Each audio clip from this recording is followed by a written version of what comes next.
최근 이더리움의 방향성이 크게 흔들리고 있다는 소식 혹시 들어보셨나요? 네, 정말 큰 이야기죠. 지난 몇 년간 우리 머릿속에 공식처럼 박혀있던 롤업 중심 로드맵에 대해서 비탈릭 부테린이 직접 더 이상 타당하지 않다고 선언을 했어요. 맞습니다. 그리고 그 빈자리를 채울 새로운 핵심 서사로 GK EVM이 지금 급부상하고 있습니다. 아, 오늘은 이 갑작스러운 방향 전환이 대체 뭘 의미하는지, 그리고 왜 이 GK EVM이라는 기술이 이더리움 역사상 최대의 전환점이었던 머지에 비견되는지 그 속내를 한번 깊숙이 파헤쳐 보겠습니다. 네, 이번 논의는 단순히 기술 업데이트 하나를 소개하는 그런 차원을 넘어섭니다. 그런가요? 이건 이더리움이 확장성이라는 숙제를 바라보는 그 근본적인 철학, 패러다임 자체가 바뀌고 있다는 신호탄이거든요.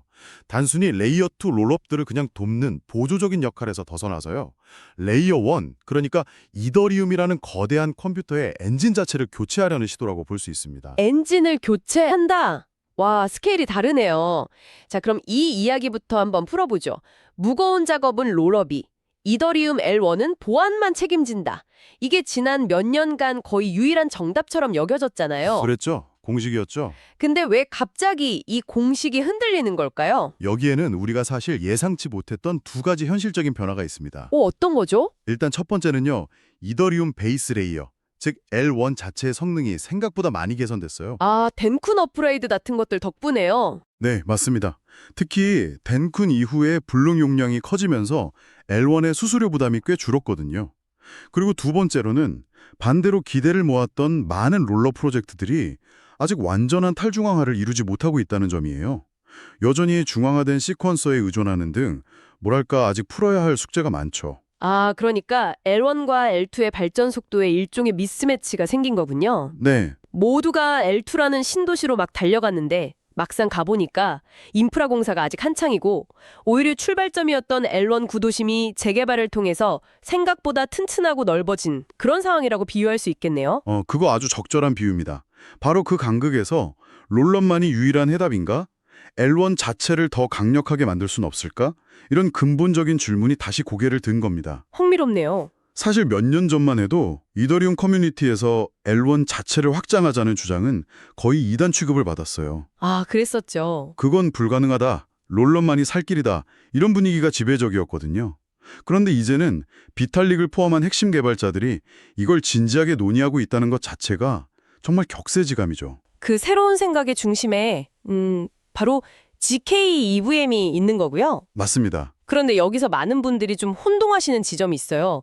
GK EVM이라고 하면 이미 시장에 나와 있는 폴리곤 GK EVM이나 GK 싱크 같은 특정 L2 프로젝트를 떠올리시거든요. 네, 대부분 그렇게 생각하시죠. 하지만 지금 우리가 이야기하는 L1 GK EVM은 완전히 다른 개념이죠. 이 차이점부터 명확히 짚고 넘어가야겠습니다. 네, 그 둘은 적용되는 위치랑 목적이 완전히 다릅니다. 지금까지 우리가 알던 GK EVM은 L2, 그러니까 이더리움 외부에서 거래를 처리하고 그 결과만 증명과 함께 이더리움에 제출하는 방식이에요. 하지만 지금 논의되는 L1 GK EVM은 이더리움 프로토콜 자체에, 즉 L1의 핵심부에 GK 기술을 내장하자는 아이디어입니다. 알겠습니다. 그럼 그 핵심부 L1에 GK 기술을 넣는다는 게 구체적으로 어떤 의미인지 현재 이더리움 L1 구조의 한계랑 연결해서 설명해 주시면 좋겠습니다. 왜 지금 방식으로는 안 되는 건가요? 핵심은 증명과 재실행의 차이에 있습니다. 증명과 재실행이요? 네, 지금 이더리움의 모든 검증자, 그러니까 밸리데이터는요, 새로운 블록이 유효한지 확인하기 위해서 그 블록 안에 담긴 모든 거래를 처음부터 끝까지 하나하나 다시 실행해 봐야 해요. 모든 거래를요? 네, A가 B에게 1리더를 보내고 B가 그 돈으로 C의 NFT를 사고 C가 다시 D랑 디파이 계약을 맺는 이 모든 과정을 수만 개의 컴퓨터가 똑같이 반복해서 계산하는 거죠. 와, 엄청난 중복 작업이고 이게 바로 이더리움의 처리 속도를 제한하는 가장 큰 병목입니다. 마치 유명 셰프가 만든 요리를 손님이 받아서 똑같은 레시피랑 재료로 처음부터 다시 요리해보고 맛이 같은지 확인하는 거랑 비슷하네요. 하하, 네. 결과만 확인하면 될 텐데 과정 전체를 반복한다니 비효율적이라는 느낌이 확 드네요. 정확합니다. 그런데 L1 GK EVM은 바로 이 비효율을 제거하려는 시도예요. 영지식 증명 기술을 이용해서 블록을 생성하는 쪽에서 이 블록의 모든 계산은 오류 없이 올바르게 끝났다는 걸 암호학적으로 증명하는 영수증, 즉 프루프를 함께 만드는 겁니다. 아, 셰프가 요리만 내놓는 게 아니라 요리 과정 전체가 레시피랑 일치했음을 공인기관에서 검증받은 품질 보증서를 같이 주는 거죠. 아하. 그렇다면 손님, 즉 다른 검증자들은 요리를 다시 해볼 필요 없이 그 품질 보증서 한 장만 보고 아, 제대로 만들어졌구나 하고 바로 믿을 수 있게 되는 거군요. 바로 그겁니다. 재실행이라는 그 중복 작업을 증명 검증이라는 훨씬 가벼운 작업으로 대체하는 거네요. 맞습니다. 이렇게 되면 검증자들이 블록을 검증하는 데 필요한 계산량이 정말 극적으로 줄어들어요. 얼마나 줄어드나요? 이게 곧 이더리움 L1의 블록당 처리할 수 있는 거래의 양, 즉 블록 가스 한도를 지금보다 수배, 어쩌면 수십 배까지 늘릴 수 있는 잠재력을 의미합니다. 수십 배요? 네, 이더리움 L1 자체가 하나의 거대한 GK 롤업처럼 작동하게 된다는 비유가 바로 여기서 나오는 겁니다. 개념은 정말 강력하네요. 그런데 이런 거대 담론은 자칫하면 그냥 뜬구름 잡는 소리로 끝날 위험도 있잖아요. 그렇죠. 실제로 이더리움 재단이나 개발자 커뮤니티에서 이걸 현실로 만들기 위한 구체적인 움직임이 있나요? 물론입니다. 이건 더 이상 단순한 아이디어나 희망사항이 아니에요. 현재 L1-GK-EVM 2026 로드맵이라는 이름 아래 이더리움 핵심 프로토콜에 이 GK 증명검증 기능을 도입하려는 연구가 매우 활발하게 진행 중입니다. 오, 로드맵까지 나왔군요. 네. 구체적으로 EIP78025라는 개선 제안이 개발되고 있는데요.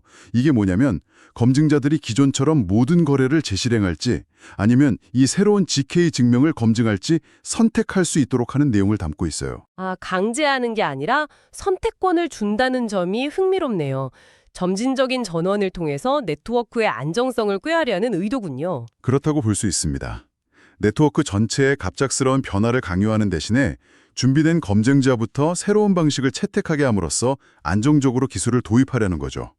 그리고 이미 올해 2월 11일에는 첫 L1 GK EVM 워크숍이 열리기도 했습니다. 벌써요? 네. 이더리움 재단의 핵심 연구자들이랑 개발자들이 이 주제를 얼마나 진지하게 다루고 있는지 보여주는 명백한 신호라고 할 수 있죠. 여기서 정말 흥미로운 지점이 나옵니다. 왜 이 변화를 두고 이더리움 역사상 가장 큰 업그레이드였던 머지에 비유하는 걸까요? 가스비 모델을 바꾼 EIP1559나 최근에 롤업 비용을 획기적으로 낮춰준 댕쿤 업그레이드, EIP4844 같은 중요한 업데이트도 많았는데요. 그 업그레이드들의 성격을 하나씩 짚어보면 그 차이가 명확해집니다. 네. 자, 머지는 작업 증명에서 지분 증명으로 바꾸면서 이더리움의 에너지 소모 문제랑 합의 방식, 그러니까 보안의 근간을 바꿨죠. 그렇죠. EIP1559는 수수료 모델을 개선해서 사용자 경험, UX를 바꿨고요. 프로토 댕크샤딩, 즉 EIP4844는 L2 롤업들이 L1의 데이터를 저장하는 비용을 낮춰주는, 어떻게 보면 L2를 위한 지원책 성격이 강했습니다. 자동차 비율을 한번 들어보면요. 머지는 내연기관 엔진을 전기 모터로 바꾼 거고 EIP1559는 주유비 정산 방식을 합리적으로 바꾼 것, EIP4844는 트레일러를 훨씬 싸게 빌릴 수 있도록 길을 터준 셈이군요. 와, 완벽한 비유입니다. 그런데 이번 GK EVM 도입 논의는 그 차원을 넘어섭니다. 이건 자동차의 CPU 자체를 일반 컴퓨터에서 슈퍼컴퓨터로 업그레이드하는 것에 가까워요. CPU를요. 네, 즉 이더리움이라는 컴퓨터의 근본적인 연산 능력, 엑스큐션 능력을 확장하려는 시도입니다. 과거의 업그레이드들이 이더리움의 특정 부분을 개선하거나 L2를 지원하는 데 초점이 맞춰져 있었다면 이번엔 이더리움의 심장, 그 연산 엔진 자체를 바꾸려는 것이죠. 와, 그렇게 들으니까 무게감이 완전히 다르네요. 머지가 이더리움의 지속 가능성을 해결했다면 이 GK EVM은 이더리움의 확장성 문제를 뿌리부터 해결할 잠재력을 가졌다는 의미로 받아들여집니다. 맞습니다. 그래서 새로운 머지라는 표현이 과장이 아닌 거군요. 그렇죠. 이더리움의 정체성을 바꾸는 수준의 변화이기 때문입니다. 자, 그럼 이 모든 것이 현실이 됐을 때 우리가 체감할 수 있는 변화는 무엇일까요? 사용자 입장에서 가장 궁금한 부분이죠. 당연히 가스비는 낮아지고 속도는 빨라지겠죠. 네. 그 외에 또 어떤 중요한 변화가 있을까요? 가장 직접적인 변화는 말씀하신 대로 더 낮은 가스비와 더 빠른 거래 확인 속도일 겁니다. 하지만 더 중요하고 근본적인 변화는 그 이면에 있어요. 이면에요? 바로 검증 노드를 운영하는 데 필요한 하드웨어 사양이 극적으로 낮아질 수 있다는 점입니다. 모든 거래를 재실행할 필요가 없으니까요. 더 이상 고사양의 비싼 컴퓨터가 필요 없어지는 거죠. 잠시만요. 그건 정말 큰 장점이지만 반대로 생각해보면 문제가 될 수도 있지 않을까요?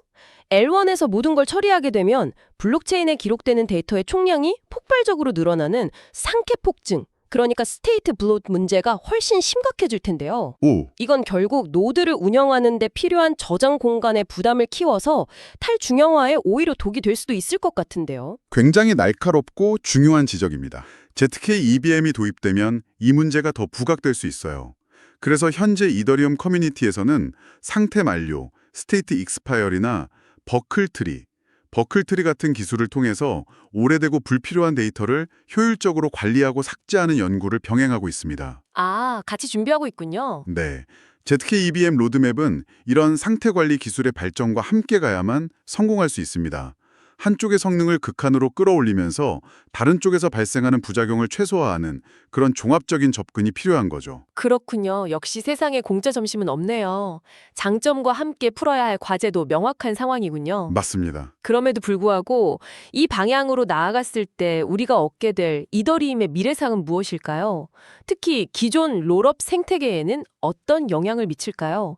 L1이 이렇게 강력해지면 아비트럼이나 옵티미즘 같은 L2들은 이제 필요 없어지는 건가요? 그게 바로 이 논의에서 가장 흥미로운 질문 중 하나입니다. 네. 단기적으로는 L2들의 입지가 좁아질 수 있다는 우려도 나옵니다.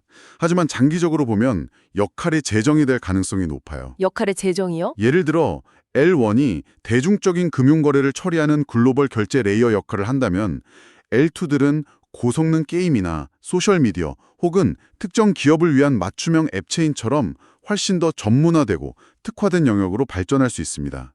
L1과 경쟁하는 관계가 아니라 강력해진 L1을 기반으로 더 다양한 시도를 하는 상호 보완적인 관계로 진화하는 것이죠. 마치 고속도로, 그러니까 L1이 8차선에서 16차선으로 넓혀지면 그 고속도로랑 연결된 각 도시, L2들의 산업이 더 특화되고 발전하는 것과 같은 이치군요. 오가면서 자산을 브리징하는 등 불편함을 겪지만 L1 자체가 충분히 빠르고 저렴해진다면 그럴 필요가 크게 줄어들겠죠. 이더리움이 단순히 L2를 위한 보안 레이어에 머무른 것이 아니라 그 자체로 대규모 애플리케이션을 감당할 수 있는 글로벌 플랫폼이 되는 비전을 제시하는 겁니다. 오늘 이야기 정리해 보겠습니다. 비탈릭 부테린의 발현으로 촉발된 L1 GK EVM 논의는 이더리움의 확장성 서사를 롤업 의존에서 L1 자체 강화로 전환하는 거대한 패러다임의 변화를 예고하고 있습니다. 네, 이는 더 이상 막연한 아이디어가 아니고요. EIP8025와 같은 구체적인 로드맵을 가지고 이더리움의 다음 진화 방향으로 진지하게 연구되고 있습니다. 물론 상태 폭증과 같은 해결해야 할 과제도 명확하지만 성공적으로 구현된다면 그 파급력은 이더리움의 합의 방식을 바꾼 머지를 뛰어넘을 잠재력을 가지고 있습니다. 롤업이 왕이던 시대는 저물고 이제 이더리움의 다음 장은 GK 기술이 이끌어갈 가능성이 커졌습니다. 그리고 이는 이더리움 생태계에 참여하는 우리 모두에게 중요한 질문을 던집니다. 이더리움의 가장 근본적인 엔진이 이렇게 바뀐다면 지금 NFT를 거래하고 디파이를 사용하는 당신의 경험은 어떻게 달라질까요? 그리고 개발자라면 어떤 새로운 가능성을 상상하고 준비해야 할까요? 단순히 빨라지는 것을 넘어서 우리가 이더리움을 사용하고 그 위에서 무언가를 만들어가는 방식 자체가 근본적으로 바뀌게 될지도 모릅니다. 시청해 주셔서 감사합니다.